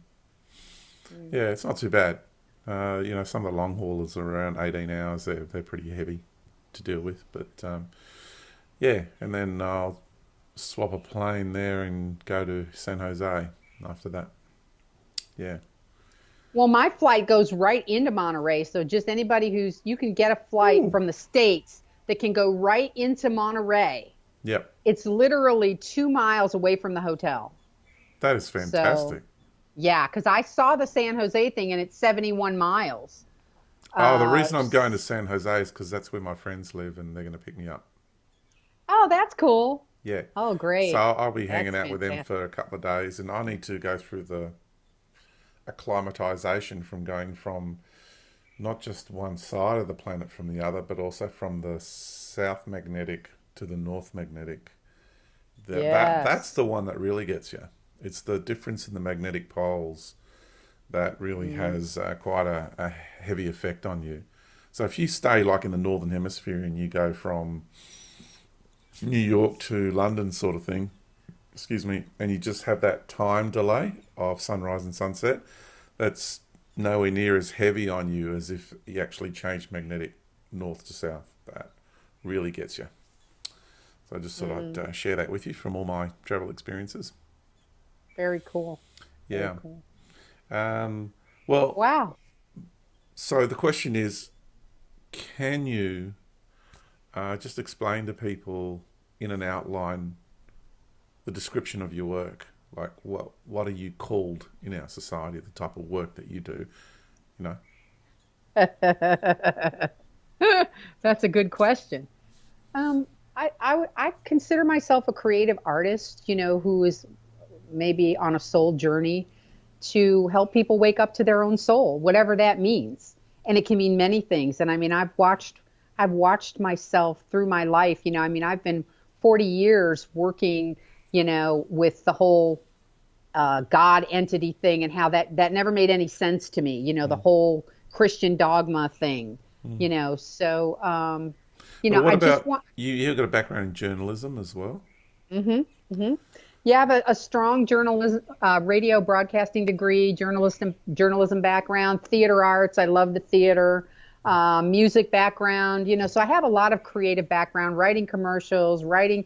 Just I was very fortunate insofar as I was really a book nerd and liked to read and liked to study and liked to do a lot of things with my life because I didn't want to be that little girl that was staying home in Michigan that was going to get married like my mama wanted me to. So I was a Mm. ball buster from a very young age. I Mm. wanted to learn everything that I possibly could and be very creative and, did plays and theater through high school and loved to sing. And, I fancy myself in my older age, um, being able to sing jazz ballads or jazz songs or maybe even blues and be able to connect my heart and soul through my song with other people. Yeah. So that's one avenue of creativity that I want to go. And of course, the other one is just helping people wake up to what's happening in this world. Mm. The imposition, Mm. how we're in this matrix and how it's affecting everything. Mm. And I still have a lot to learn, and lots of questions. And, this time I didn't sit, the journalism person didn't sit and write 18,000 questions. You know, I wanted the conversation to flow a little bit, Yeah. you know. But I still have some questions like, and I'm sure they're going to be answered in your course, but it's not going to be privy to a lot of people, So the one thing that I keep thinking of as we're winding this down is that, you know, there is an imposition in the world. It's affecting us as we in our birth process. It's affecting us in our death That's process. right. The question goes to you It even affects us prior to coming into this world. again. I'm sorry. Say it again. It even affects us prior to coming into this world, and it can affect us after exiting this world.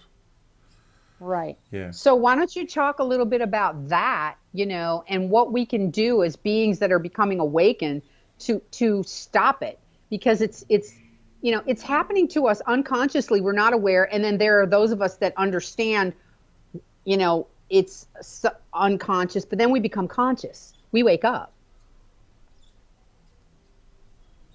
Yep. So the greater understanding of what this world is about, and like all the information I'm sharing in regards to that, who are we, where do we come from, what are we doing here, and the reasoning and purpose behind why this world exists and why there needs to be an imposition here, why it was created in the first place, why have an imposition. Yeah. And all that gets explained. I explained in the book in regards to the the way the gods were so jealous of what we were creating here, and their jealousy and their rage and their swearing an oath to themselves that they will do everything in their power to stop us from achieving what we want to achieve with the creation of this world and the creation of birthing universal beings in a expression of unity.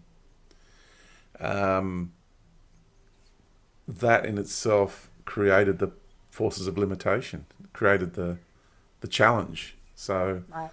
this life that's being birthed here is being challenged, and to birth, to awaken, to become aware in this world in the midst of the imposition.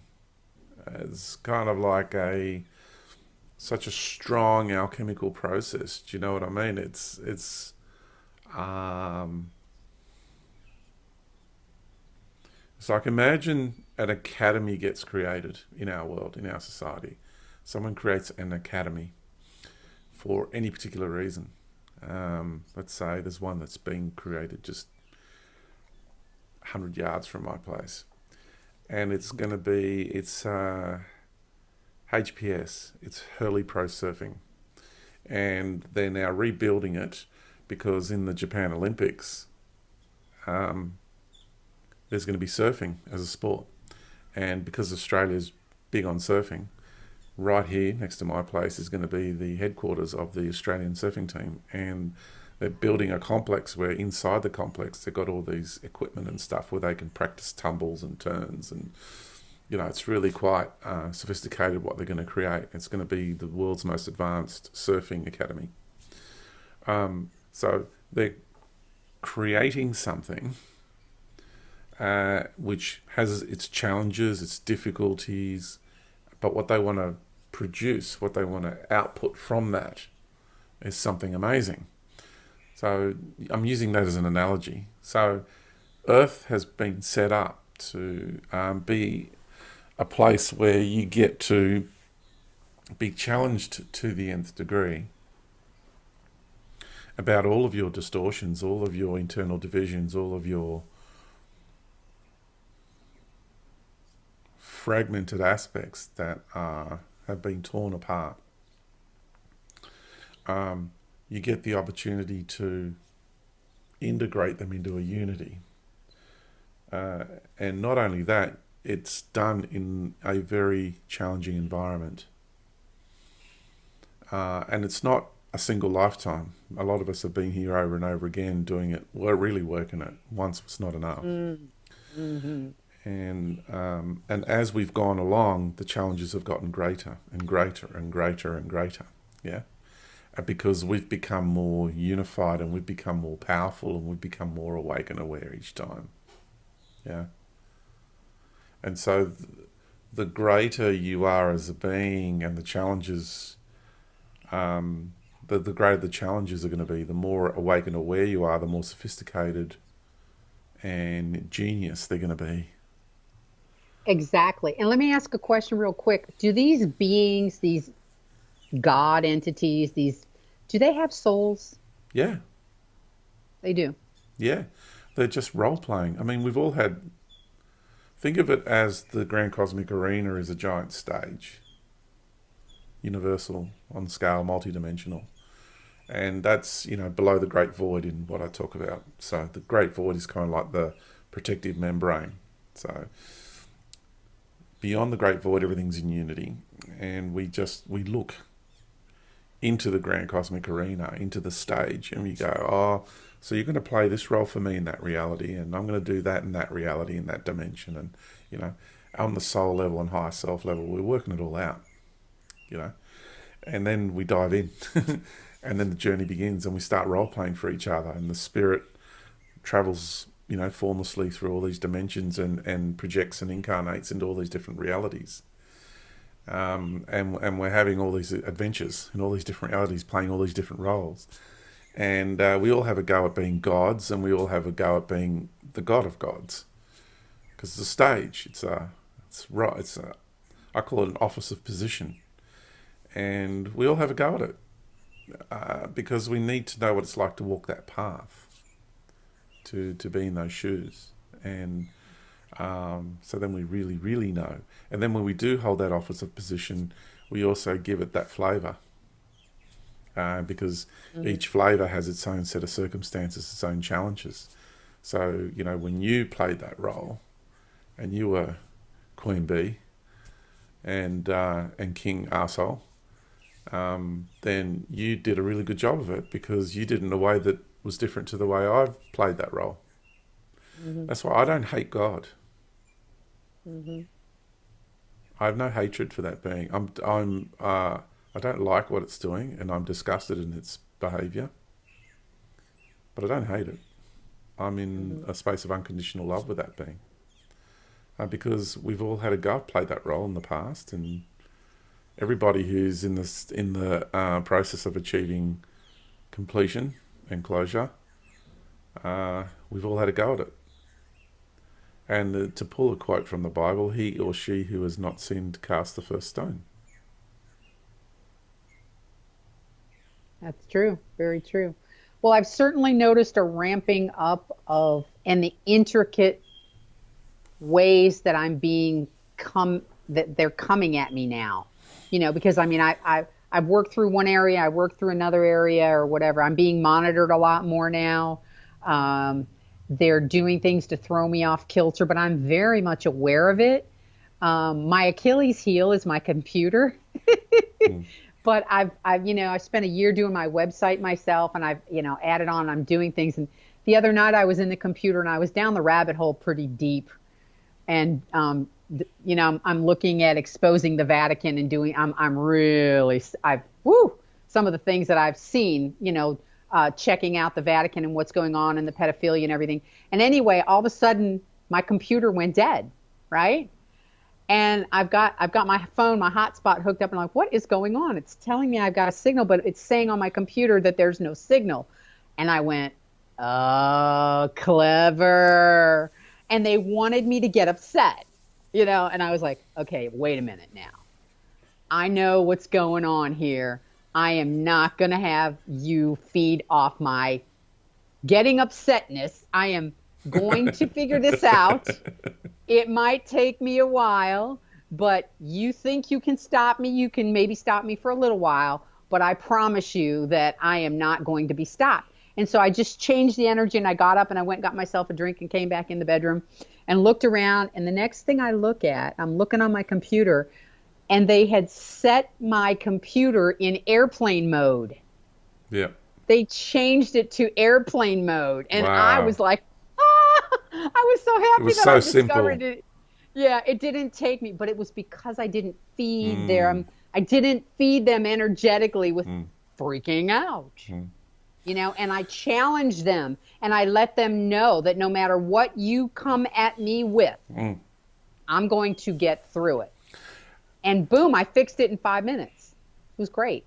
And You know, I, and these are the sorts of things that can happen. And mostly I have very peaceful time with my computer, and I've had a beautiful run. And but on my phone recently, I had lots of notes. Sometimes, I get inspirations, and my voice memos are okay. But where you write notes, I had a lot of quotes and things written down, like pages and pages. And I just woke up one morning and it's all gone, wiped. Mm-hmm. Yep. Which is a shame because I had a lot of stuff there that are like, I'll write down a few notes and that will be the trigger so I can sit down at a later date and write a newsletter about and share it with you guys and girls. Mm. So it's every now and then there's still that little reality check, and I'm like, well, why did my greater being allow that to happen? And it was Mm. because even though it was a little bit of pain, it wasn't a lot.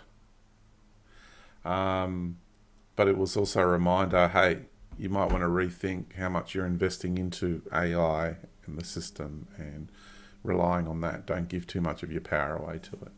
Mm-hmm. And then I Mm-hmm. sat there and I contemplated, which is me meditating, and I went, okay, so let's look at the scenario where everything I've got gets lost. Everything. My computers, the whole lot, all my work, so to speak, gets, what happens then?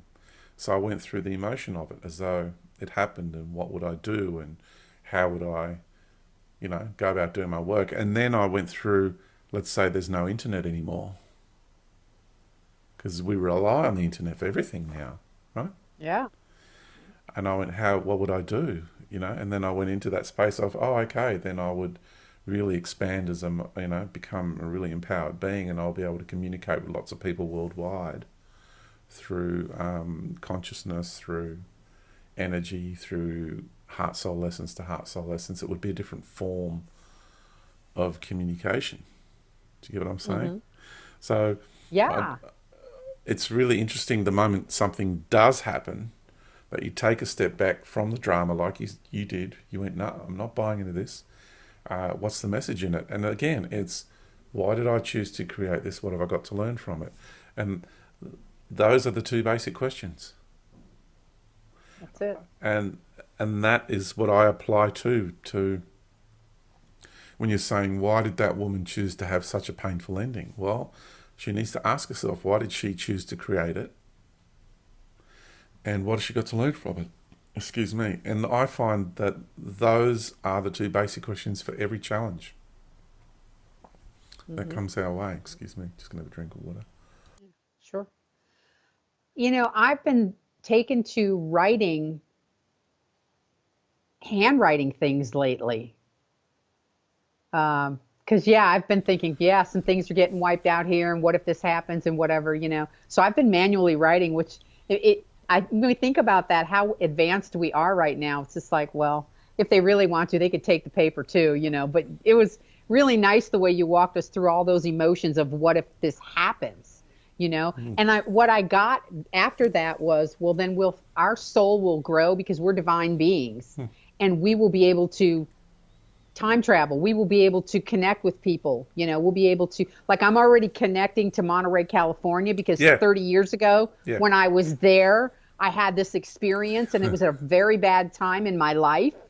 But I remember being very sad, and I remember being up there on the Pacific Coast Highway looking down at the cliffs and the water. And I was like, I know someday I'm going to come back here, Oh, wow. you know, and I'm going to experience something that is going to be beyond anything that I can comprehend, you know? And it's like, so, and here we go. And I Mm. have no job, and I don't know. I've set the intention. Mm. I don't have any money coming in right now, but I am trusting. I'm doing the footwork.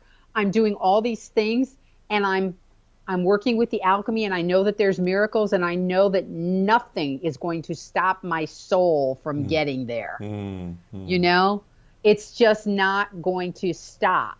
I mean, I've thought of 1,000 different ways. In fact, I'd mentioned to my neighbor today, our lotto, our Powerball is $700 million. It's the highest in history, That's right? So I'm insane. like, Wow. I'm on Mother Earth today going, Mama, send me the numbers. Mama, send me the numbers, right? And my neighbor, he's a vet, and he plays a lot, and he has been so good to me, George, And so I called him up today because I've been working so hard, and I told him about my lady passing and everything. And he said, if you need anything, let me know. Oh, And I went wow. and I said, well, George, you've been so good to me, and I haven't taken you up on that offer. You tell it to me all the time. But I said, I got to make a trip across country in a few weeks. I might need some help with plane fare. He said, no problem. That's so lovely. That is so lovely. And So I'm, asking, it, yeah, asking asking the universe, asking before, life, yeah, yeah. yeah. Normally I would be afraid, and Mm, there have been times when I should have asked and spoke up to ask for help in my family or whatever it was. And I was too prideful I just could not, well, coulda, shoulda, woulda.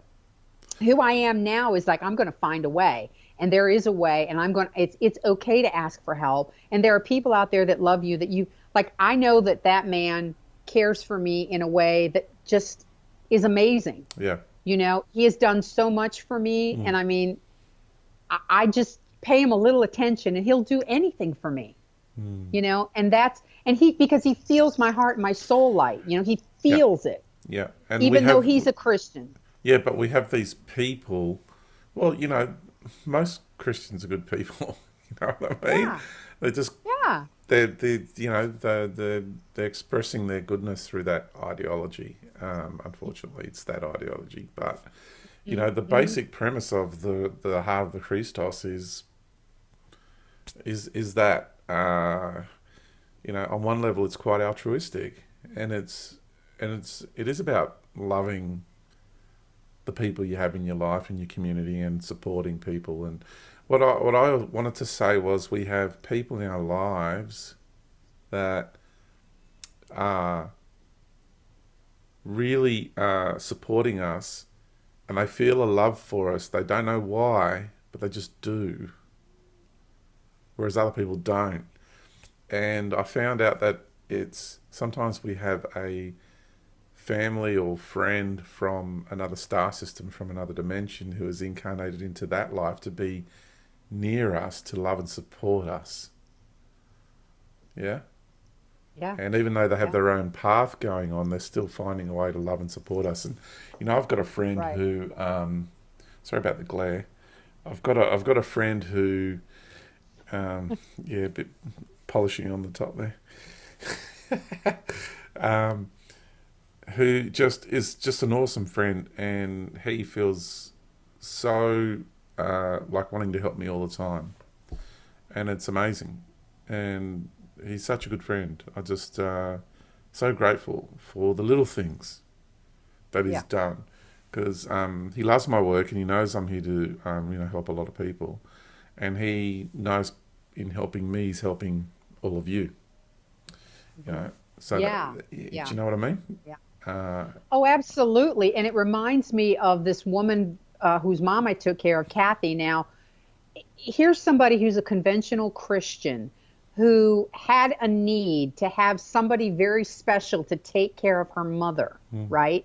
And she had gone through 30 or 40 different people that had suggested people in her church and people this and that, all on these websites, same website I was on, right?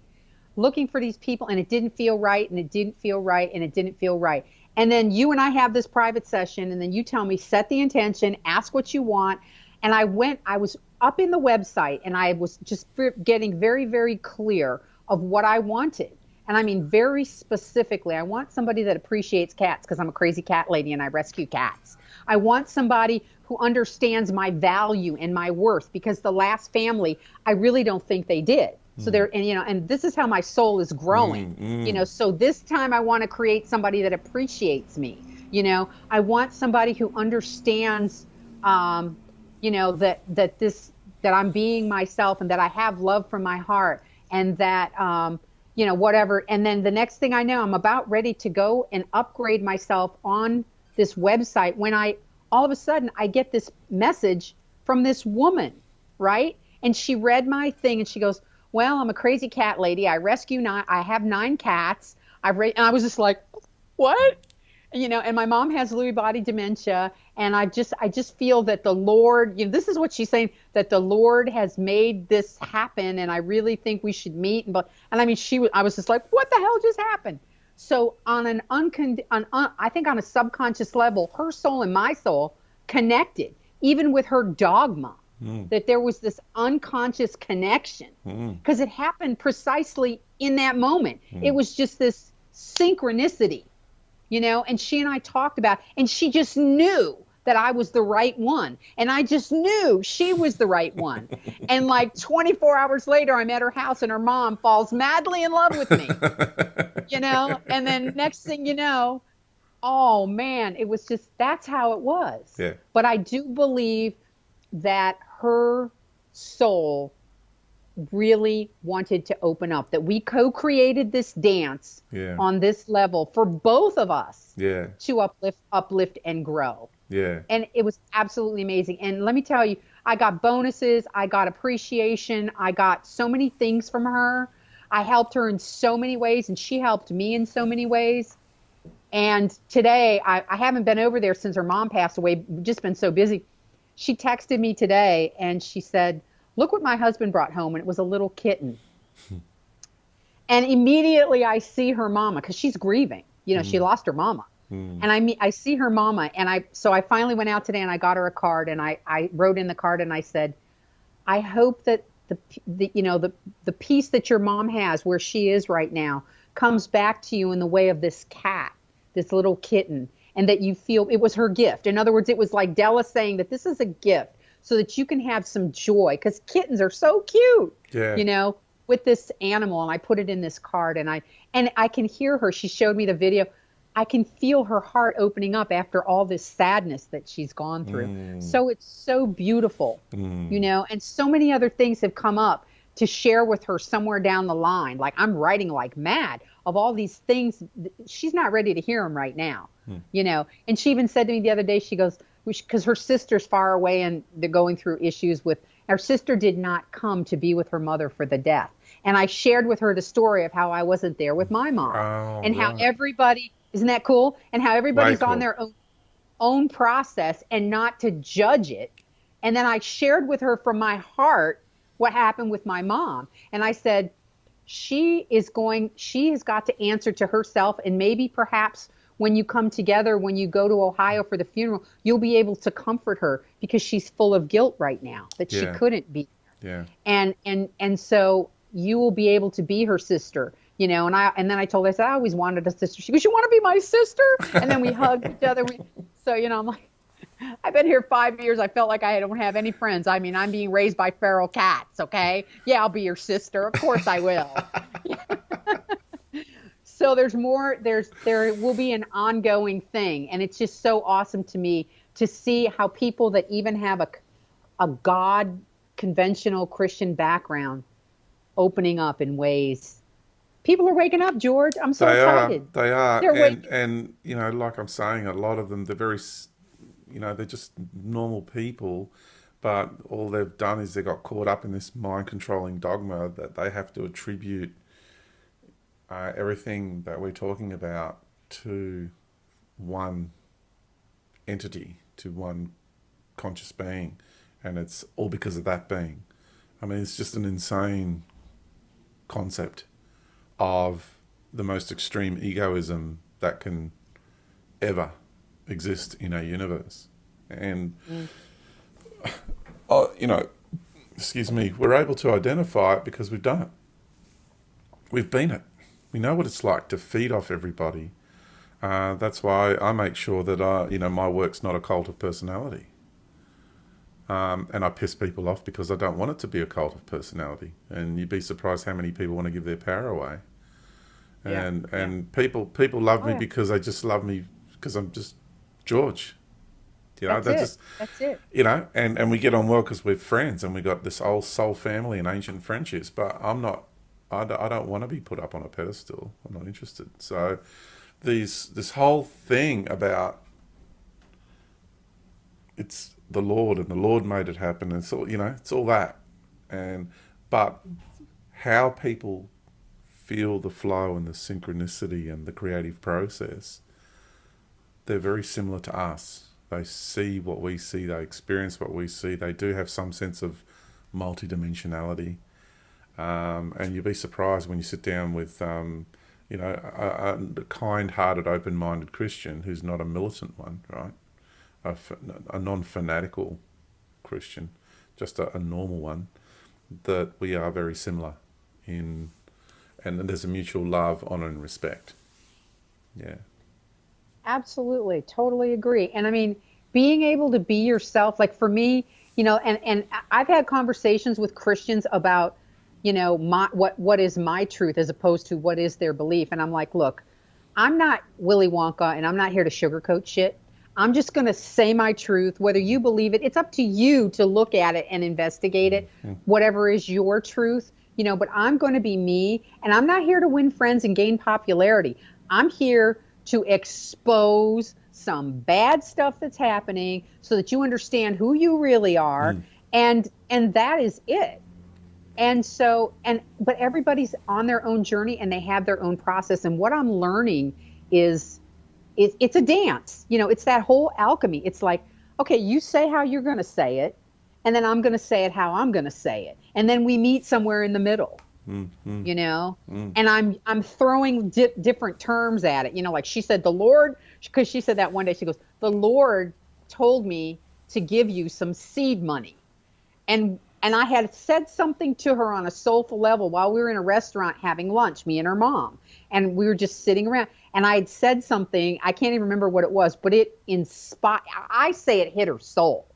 I say it hit her soul, and she felt like she needed to do this. And she said, she mirrored it back to me, and I was like, okay, cool, whatever that means. Because I didn't know what it meant at the time. She said she had something for me that the Lord inspired her to do. And I was like, well, cool, what is it, And, so again, we do this little dance and we go, and when she said it to me, I said, let me explain to you what this is going to do, what this seed money is going to do.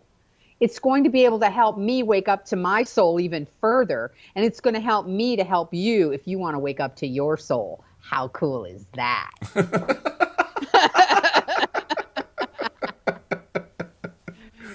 And then I told her about my website and my investigation on the Vatican and her husband's a Catholic. Woo, So anyway, I was just like, I'm like, that's where it's going for me, Yeah.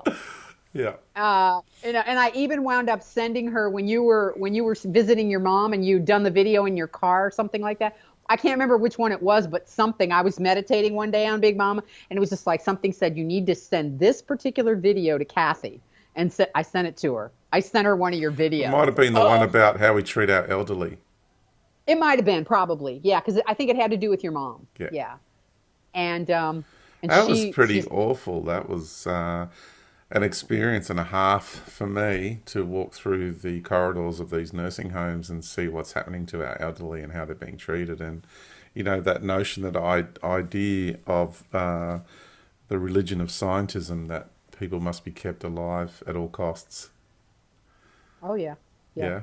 But, they're not looking at the real cost, which is the cost of the suffering of the person they're trying to keep alive. I mean, it's just insane that, because for them, there's nothing after life. Yeah. Yeah. Yeah. They don't, Yeah. for them, we're just a bunch of chemical reactions, and once you're gone, and there's nothing more. So they don't, for them, they have to keep people alive for as long as possible. It's a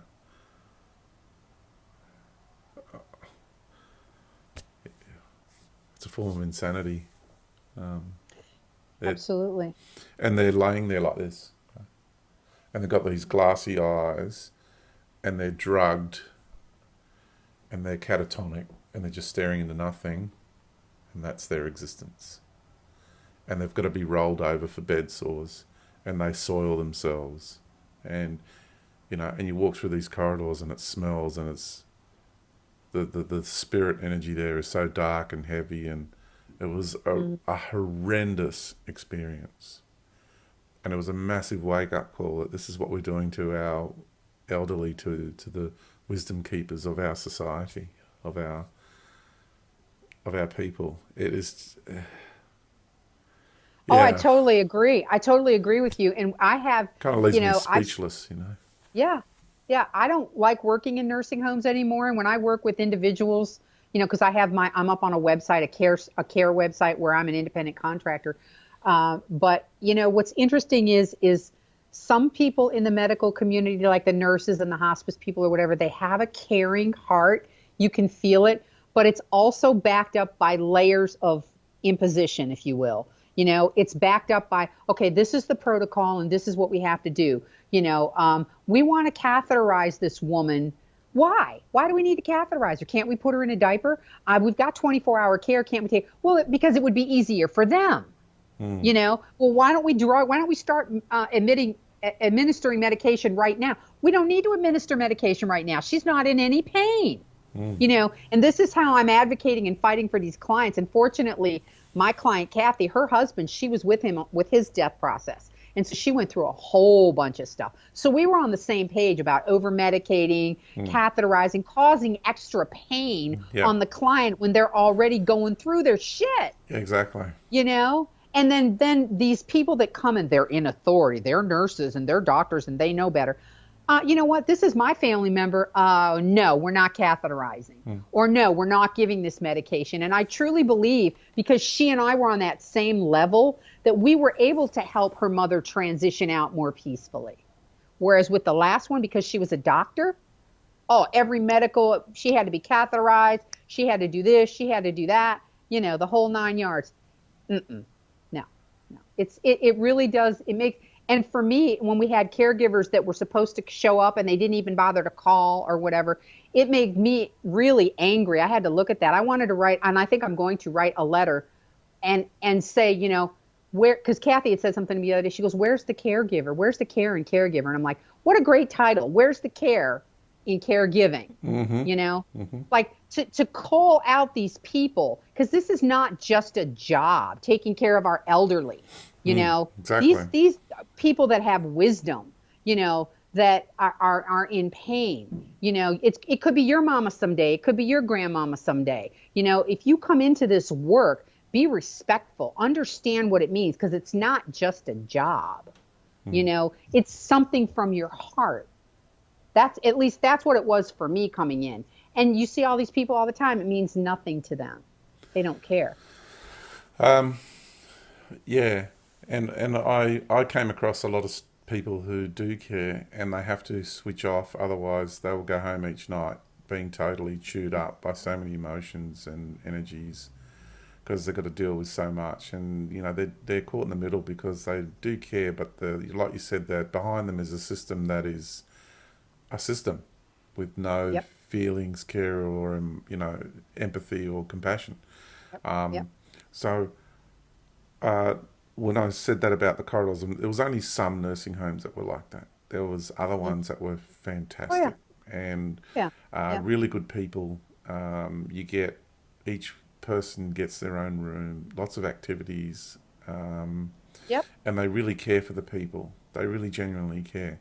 So Yep. it's about, if anybody's got a parent, if anybody's elderly themselves, just start thinking about how you're going to go about it, what you're going to do, where you're going to go, how you want to be treated, how you're going to treat people.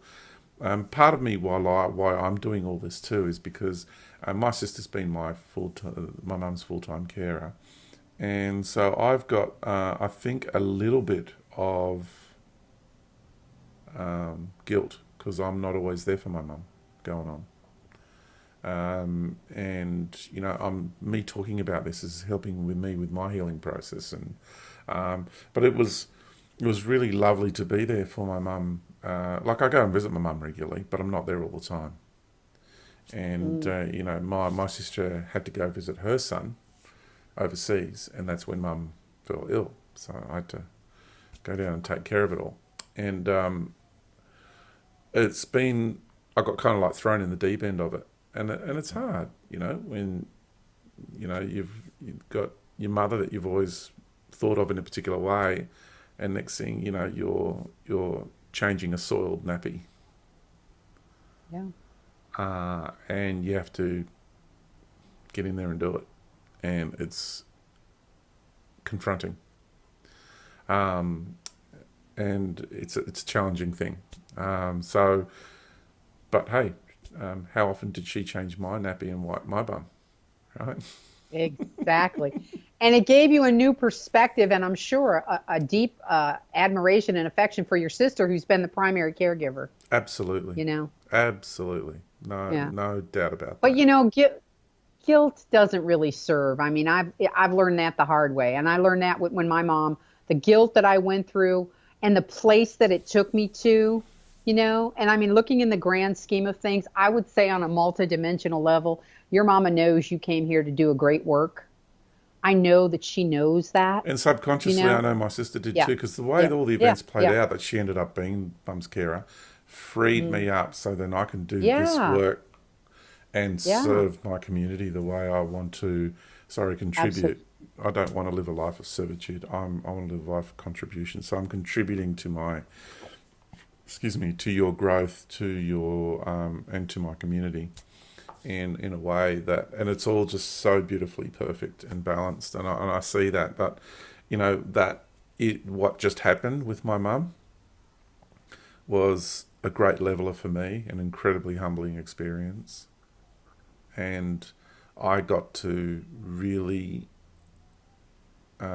look in the mirror, and I learned so much about myself Beautiful gift. through this whole Beautiful gift. process. I was yeah, it's priceless.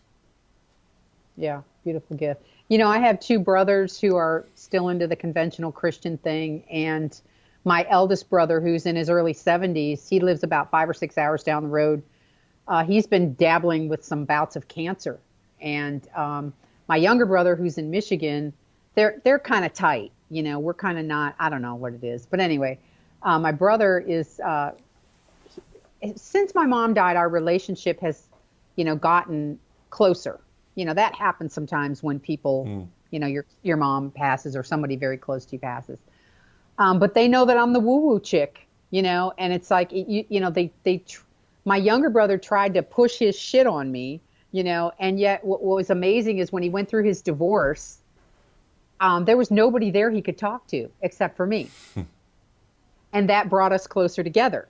And I was able to share some woo woo experiences with him. And then he shared a couple woo woo experiences with me, you know. And ironically, when he met his this next wife, now he's been married twice for long periods of time, by the way. And he met this woman on CatholicMatch.com. Everybody that he introduced back home said, "She reminds me of your sister, Elise. She reminds me of your sister. She's so cool. She reminds me of your sister." So isn't it interesting? And you know, so I get a phone call from him. He's in the mountains of Oregon last week, and he goes, "I know your client's getting ready to pass, and blah blah blah." And he's like, "But I wanted to be inviting you to my wedding. What do you know?" He said, "What are you doing on December the 31st?" And I'm like, "Nothing. I don't drink. I don't smoke. I don't do drugs. I'm gonna be hanging out in the house." Why? What's going on? I was playing around with him. He's like, "Well, we wanted you to come to the wedding." And I was like, you know, and he's like, and if you're not working, we'll buy you a ticket, you know. I'm like now, That's fantastic. and here's the crazy part. When he went to get his annulment, because he got an annulment, he asked me, I didn't have to do it. He asked me to be a witness in helping dissolve the marriage. I had to write out stuff from the Vatican, a questionnaire. Wow. I had to fill out this questionnaire. I was tearing my freaking hair out. I was like, but see, this was his process. Mm. He asked me to do it.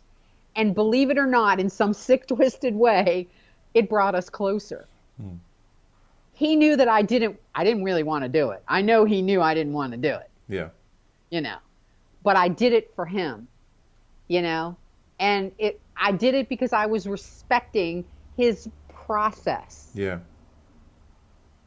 That's great. you know. And now my older brother, who doesn't go to church anymore, but he still believes in Jesus, you know, it's like, okay, well, so I'm sharing this to say that I time traveled the other night after if all this crazy shit wasn't enough, Mm. I wind up going to my brother on another level, and I met with his higher self, And I said to him, look, I know you're sick right now. I can help you.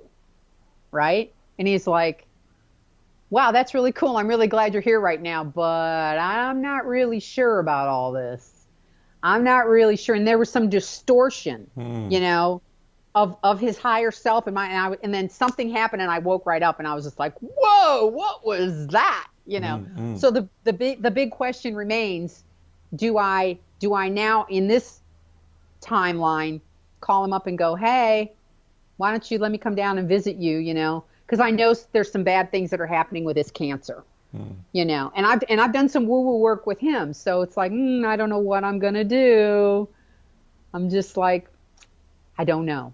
So I'm just kind of waiting to see what's. In the meanwhile, I'm not working right now, and he's 5 hours away, Mm, and but I think he's decided that he has lived enough life, that mm. there's nothing more.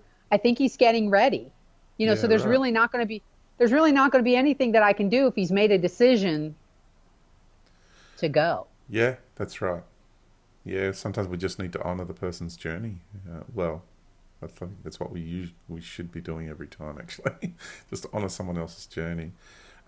Yeah. You can feel it out. Like sometimes you can see it's just the ego on a tangent, and then you got to go, okay, I need to step in, need to do something about it, I need to, act, take Yeah. action. Other times you just go, well, it's really that's their journey. You just let them go, let them be, and then they just go on their merry way. Um, I'm feeling like it's time to start winding it up. Yep. Um, Same uh, here. yep. I want to say a really big thank you for sharing your experiences with us in this way. I feel that the subject matter of life, um, entering into this life on this planet, choosing to come and incarnate, then where we go afterwards, I think in summary, I like to say is it's not one system fits all. It's not like that. People will go in many places to many directions. I say to people sometimes it's like Grand Central Station. People come from many places and they go to many places.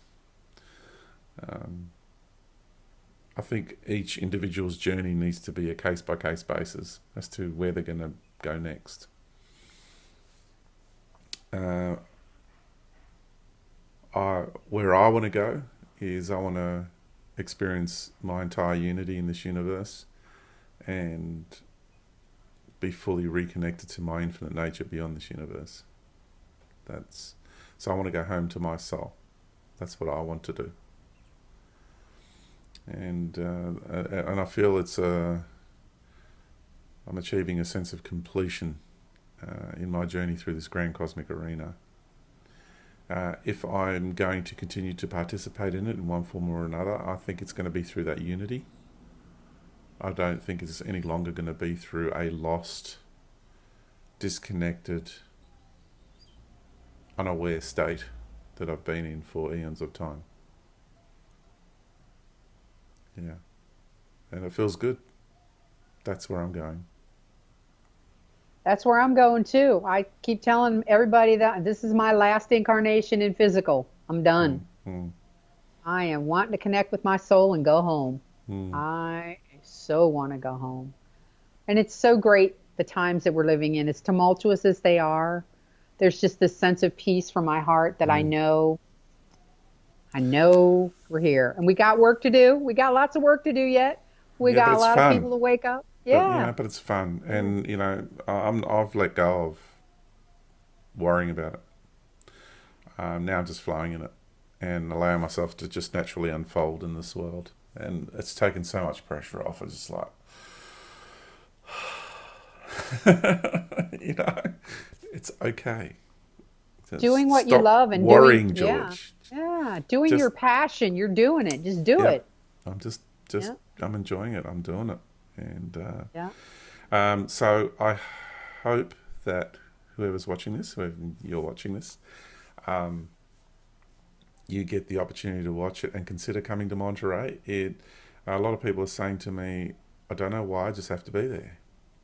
Yep. And That's it. it's more, oh, hello, someone's just popped into the screen. cat. Oh, I, that's my baddie I girl. can see it on here. I don't know if the recording Oh, will pick it up, but yeah, I can uh, see the cat there. she's never, this one hides. She must really like your energy. Oh no, she likes the little kid. I put my little beanie babies out, so she was looking at them. She was the first cat that I took in, and she was a feral cat. So yeah, the crazy cat lady. There's a lot of people in our community that like cats too. They're very magical and mystical, Mm, and they're very loving. When I used to come home from work at the end of the day, man, I just let all that go, and the love that they give you is mm, just so beautiful, mm. so wonderful. But yeah, back to Monterey. I mean, yeah, they're everybody. I think that anybody who wants to come should make the effort. If you're in California at all or anywhere in the States, really do it. It will be life changing. I know since I've been doing your work, uh, I can't even begin to articulate how wonderful it's been for me. It has Yeah, just thanks for sharing been that. And fantastic. it really takes everything to the next level. It really does. I because I hold these courses here in Australia, and people have come from other parts of the world to participate, and I see the impact it has on people. It's just amazing, and the energy Yeah. in the room, and it's also about the gathering. It's really interesting. Yeah, the And the gathering campfire, we're going to have a campfire. It's going to be fantastic. Are you kidding me? Hopefully, we'll be able to have it right on the ocean there, right? There'll be right on the somewhere right beach, there where we can. right on the Yeah, beach. yeah. Yeah, yeah, Oh, yeah, man. yeah. And Yeah. one of the days we will. Um, oh, it's on the west coast, isn't it? That's unfortunate because I've been doing it on the east coast here, and on the third day of the course, we meet at the beach at sunup. But that's okay. Mm, We could still meet at the beach at sunup. It'll just be rising over the land instead of the water. So I got mm-hmm. to get used to that. Yeah. It's the other Well, way. that's right. I'm supposed to only come for the weekend, but I set the intention and I got a personal invite from someone to come for the whole week. So I am setting that intention that I'm going to be able to make it. I don't know how yet, but I'm going to make it. And Yeah. I'm going to be there for the whole week. So if there's anybody out there that's listening that may want a roommate, I've got the hotel booked for a couple of days. But like anybody Yeah, out there someone might be wants able to to help you play around. out. Yeah, wouldn't that be Yeah, lovely? wouldn't that be lovely? Somebody Absolutely. who maybe is a little bit nervous, they don't, they're a little intimidated, need somebody to put their arm around them and hold their hand, rub their head and go, it's going to be all right. Just get there. Just get there. You got to get there. The mysteries of life will be unfolded. Do do do do do do do. Get your ass to You're a Monterey, cracker. people. You're a cracker. Oh my just goodness. just being me. I'm writing a course, right? I'm writing a course. I'm doing a course on four special words. I'm not going to give it away, but of being me. It's called being me, being you. Yeah, How to be you. yeah. And it's just unfolding so many awesome things. And it's it's people like you. It's the Rise community. It's so many wonderful people, that have really lit a fire under my ass that I'm just not afraid. And it's just my coming out party. And I haven't been around a lot of like people like us lately. I've been around a lot of sick people and animals, so who knows what's gonna happen? I promise I won't embarrass myself. I won't like rip my clothes off and run around naked or anything. Oh, We oh. gotta have some. We We gotta have gotta some have some fun. It'll be fun. funny. Gotta have some fun with it, Yeah. because it's just gonna be some serious shit going on there. But you have a way about you too. You're gonna manage to have some fun, and it's gonna be a joyful celebration with our soul family. I can feel it. I'm just Mm. like, yep. And book a private session, people, with George too. If you haven't, if you're out there, holy I've only. macaroni. I got a private session with you in a week coming up. I'm so excited. I can't wait for that. Yeah, yeah. It's So great yeah, fun. it's just They the are fun. one-on-one with you is fantastic. It's so beautiful. Yeah, it So is good fun. thank you. Thank you, George, for all the work you do. We'll be talking Th- to you soon. I'll see thank. you in Monterey. All right. Thank you, Elise. Lots of love to you. Bye. Okay. Lots of Bye love to bye. you. See you. Bye bye. Bye.